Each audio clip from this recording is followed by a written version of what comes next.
ngayon para pakilala ang mga batang nagtatalaga at susukat ng sutana sa pagdiriwang na ito. Maaari lang tumayo ang nagtatalagang mga bagong sakristan at pumunta sa harap kapag tinawag ng iyong pangalan.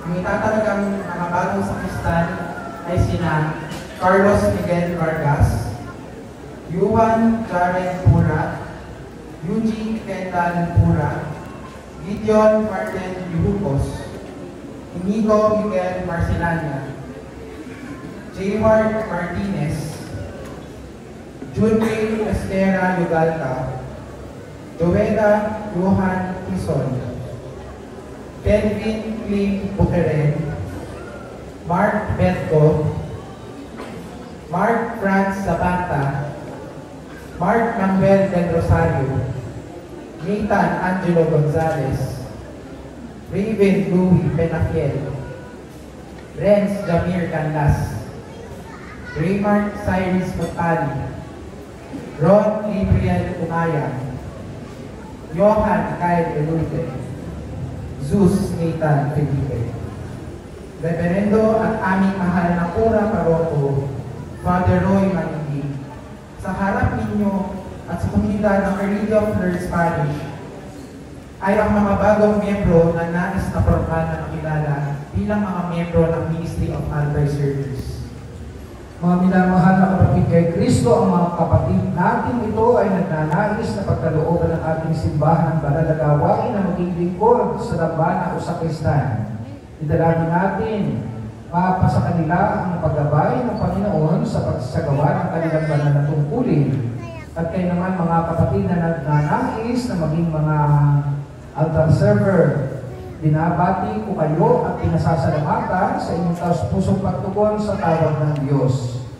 Kaya mga kapatid, sa harap ng sabayanan ng Our Lady of Lourdes Parish, maaaring sagutin ninyo ang ilang katanungan bilang pagtanggap at pagsasabalikat ng banal na gawain ay pagkakalob sa inyo ng ating simbahan. Pakisagot itong aking mga tanong.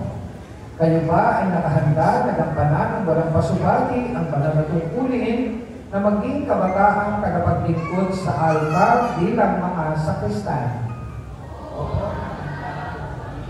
Nakahanda ba kayo na mamuhay ng naaayon sa salita ng Diyos at mga aral ng ating pananampalataya upang kayo ay maging halimbawa at mabuting lingkod ng Diyos? Inaanyahan po ngayon ang mga magulang o pagkapag-alaga ng mga bagong sakristan na lumapit sa harapan at tumayo sa likuran ng iyong anak upang saksihan ang kanilang panunumpa. Maaari po ninyong ilagay ang iyong kanang kamay sa kanang balikat ng iyong anak. Gayon din tinatawagan ang matagal na sakristan para sa pagsasaliwa ng pangako sa paglilingkod.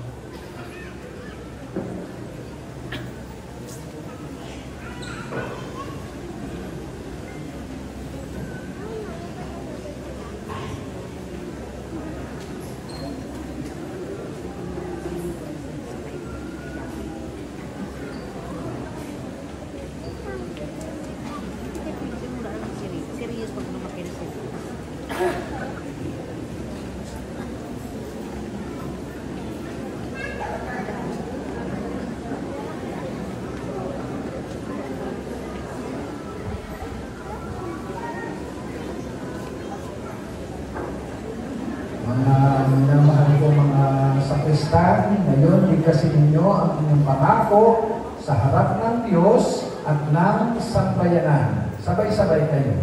Sabay-sabay tayo. Ako ay nangangako sa harap ng Diyos at sa sambayanan ng parokya ng Our Lady of Lourdes na magsusumikap maging mabuting kabataan ng simbahan, karapat-dapat na lingkod ng dambana at mamuhay ayon sa turo at halimbawa ng Jesus. Gagawin ko ang aking tungkulin na maging matapat sa layunin at adhikain ng Ministry of Altar Servers. Gabayan nawa ako at patnubayan ng Diyos na matupad ko ang aking ito. At bilang inyong paring tagapamahala, pinapaspasan ko kayo at pinapanalangin na maging masigasig sa inyong atas na gawain sa ngalan ni Kristo aming Panginoon. Amen.